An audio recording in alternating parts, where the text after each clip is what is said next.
అందరికీ నమస్కారం.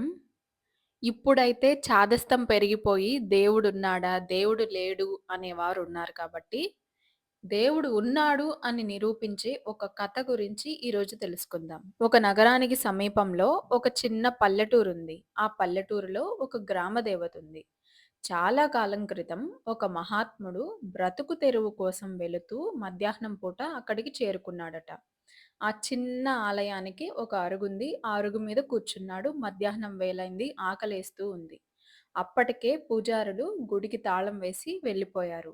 ఏమైనా దొరుకుతుందేమో, ఎవరైనా ఉన్నారేమో అనిపించి కుతూహలంతో ఎలాగో లోపల అమ్మవారిని చూడలేదు కాబట్టి ఏదైనా ఒక చిన్న రంధ్రం నుంచన్నా చూద్దామని ఆ తలుపుకి ఒక చిన్న రంధ్రం ఉంటే ఆ రంధ్రంలో నుంచి చూశాడట.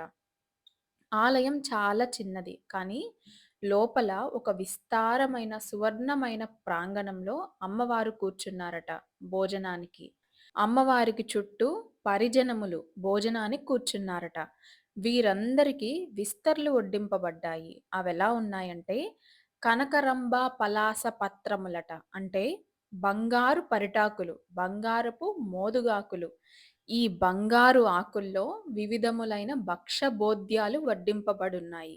అమ్మవారు ప్రముఖ స్థానంలో కూర్చొని తినబోతూ ఒక చెలికత్తెకి చెప్పిందట. వాడెవడో కన్నంలో నుంచి చూస్తున్నాడు. వాడికి కూడా ఒక ఇస్తరి ఇచ్చిరా అని. అప్పుడు ఆమె బయటకొచ్చి ఒక విస్తరి ఇచ్చి జాగ్రత్త అని చెప్పిందట.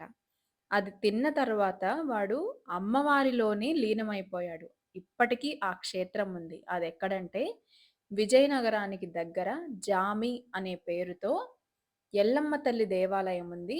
ఇప్పుడు మనం చెప్పుకున్న కథ ఈ ఆలయంలోనే జరిగింది. అక్కడ లిఖించబడిన ఆధారం కూడా ఉంది. మీరెప్పుడైనా విజయనగరానికి వెళ్ళినప్పుడు ఈ జామి అనే గ్రామానికి వెళ్ళి అమ్మవారిని దర్శించుకురండి. వీడియో నచ్చితే లైక్ చేయండి, షేర్ చేయండి. శ్రీ మాత్రే నమః అని కామెంట్ సెక్షన్‌లో కామెంట్ చేయండి.